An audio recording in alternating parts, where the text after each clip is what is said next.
What's up, y'all? It's Ravage, your favorite Final Fantasy YouTuber that you've never heard of, back here again today with another episode of Ravage Plays Final Fantasy 3, the Pixel Remaster for the PlayStation 4 and 5.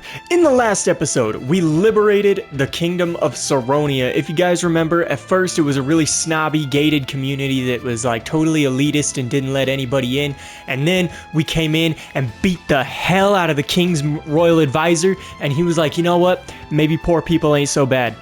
Also, there was a scene that was totally not ripped straight from Return of the Jedi, when we fought Garuda and liberated the Kingdom of Saronia by force, and explain a video game plot badly. What's this thing of land over here? I don't think I've ever been here. Oh, that's just a mark on my TV. Rip. I knew that. I was like, is there a piece of land here that I've never seen? So anyway, we also got this fancy new airship that we're driving around. Hey, harpies! I think they're weak to lightning. And they're obviously weak to wind because they're flying enemies. Down you go. But off the clock, I went and I purchased up a bunch of level 5 magic. I'm gonna beat the fuck out of these things just because now I'm mad. Now I'm mad. Now I'm mad. Now y'all done did it. Down you go. Down you go.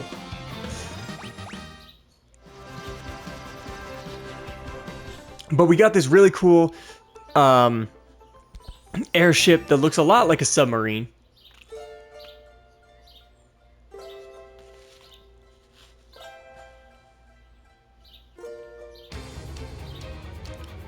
Who's there? Who's there? Hang on, let me practice this voice.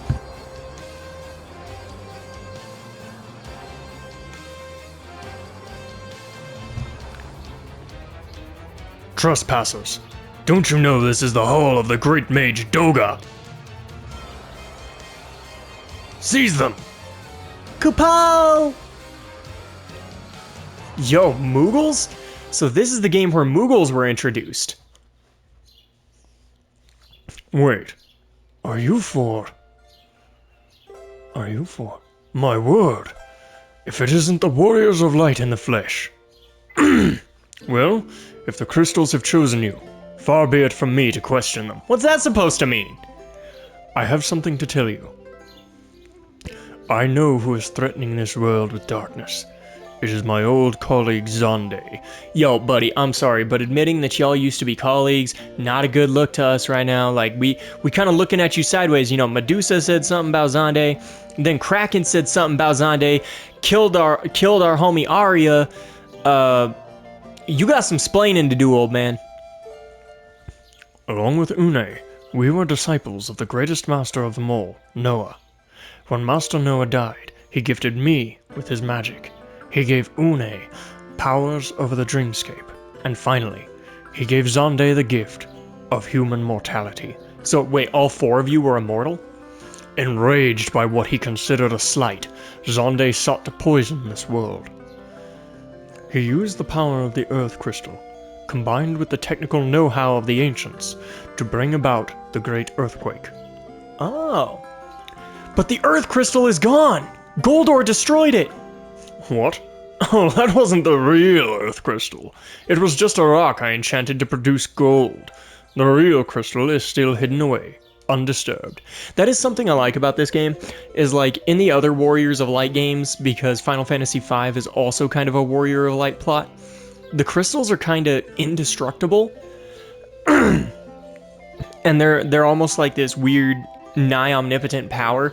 In this one, they're still nigh omnipotent because they are what keeps balance in the universe, but they're frail.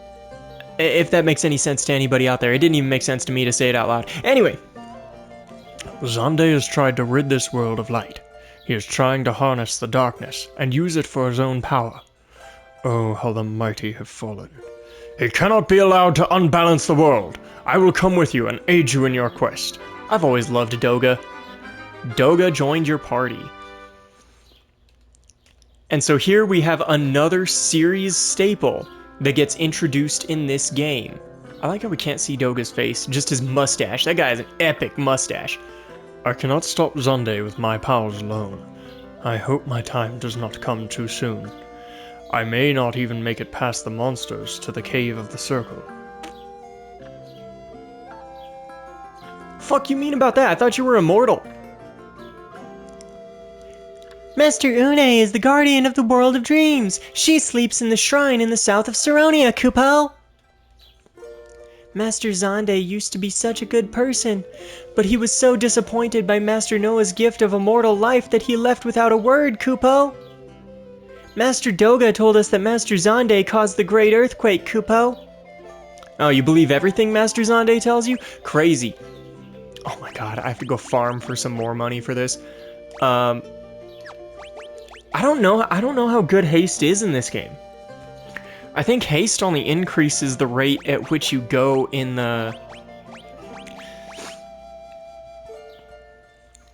turn order in this game. I don't think it increases the amount of hits you deal like it did in Final Fantasies 1 and 2.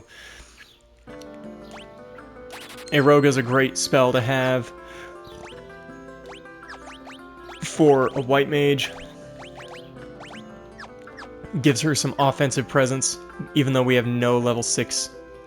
The smell of Chocobo is in the air. Alright. So we can summon Fat Chocobo here.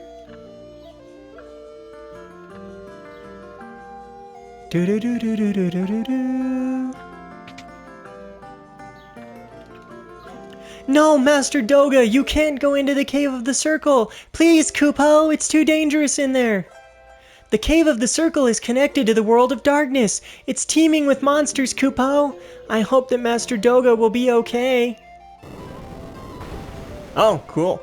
I didn't even know that was a switch. I just wanted to burn myself. Found High Potion. Very cool. This urn contains wellspring water, Kupo. Since you have received the light of the crystal, Kupo, you can revive or heal your wounds by drinking it. Then how come we could heal our wounds before we were blessed by the crystal? Ah, we have to cast Mini again.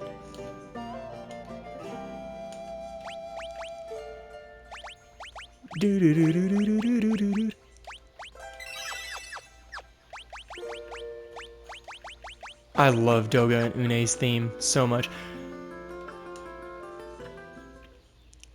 I forgot there was one more place that we had to be minied for. Oh, guard. Fuck them up.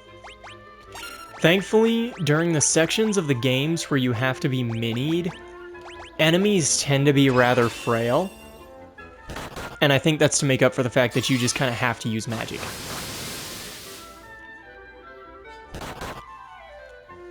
Nice. That was some nice damage right there. We love to see it. Thankfully, there aren't many battles in here either, because this is like a point in the game where you can't just, like, switch between jobs comfortably. Let's see. No treasure chest. Someone turn off encounters and see if there's any hidden items. Because that's kind of cool, that glowing mushroom. So in the remake, this was just a side-scroller dungeon. It was just like, all the mini dungeons were just side-scrollers. So it's kind of cool that, like, this is an actual dungeon when we're minied. I like that, actually. Nice touch. So again, turning encounters off while I go over here and just check for any hidden items. Nothing.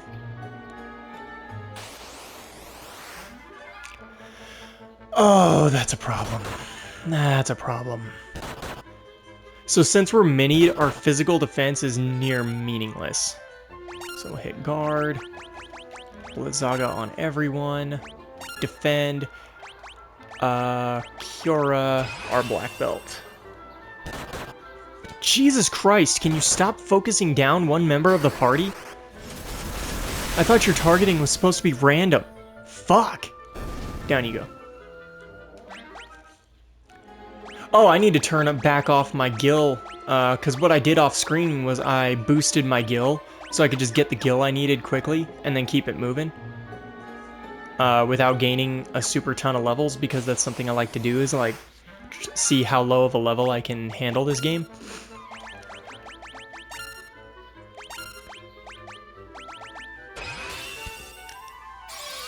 Do, do, do, do, do, do, do.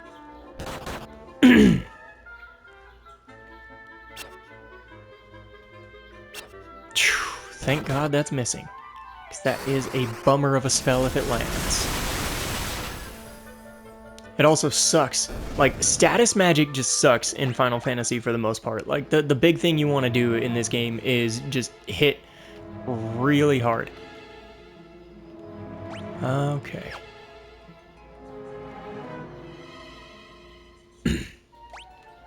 That was something I kind of liked about the 4 Heroes of Light. Which, that one's kind of interesting, because it's almost like the crystals are gods in that game. Because you never actually encounter a crystal.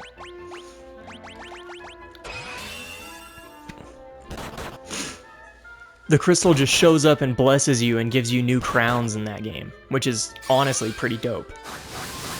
I really like the 4 Heroes of Light. It was fun. But yeah, the Warriors of Light is a plotline that Final Fantasy revisits many a time, probably simply because it was its first plotline.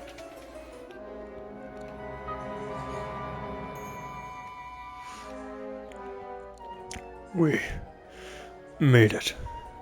But we can't rest. My life force won't last much longer. Here, let me cast a spell on your ship. This will allow you to travel underwater. The Hapido Murukane! The Nautilus can travel underwater thanks to Doga's spell. You must go to the Temple of Time, under the sea at Cape Twin Horn, south of Saronia. There you will find Noah's lute. Why do we need that? Why did we need this dungeon? The music of that magic lute can reach the world of dreams. You must use it to wake up Une and bring her back to our world. I, on the other hand, must go and fetch Eureka's key. Once you have found Une, you will need to commandeer the Invincible, a colossal battleship. Now go! Find the lute and awaken Une. We will see each other again, young heroes. Doga left the party, but like, what was even his point, bro? Like what was the point of this dungeon? Is this where the Eureka key is? I think that actually gets explained. I will warp you out of here with my magic. I leave Une to you. Farewell for now, warriors. Oh, I think that circle took Doga to where the Eureka key is located.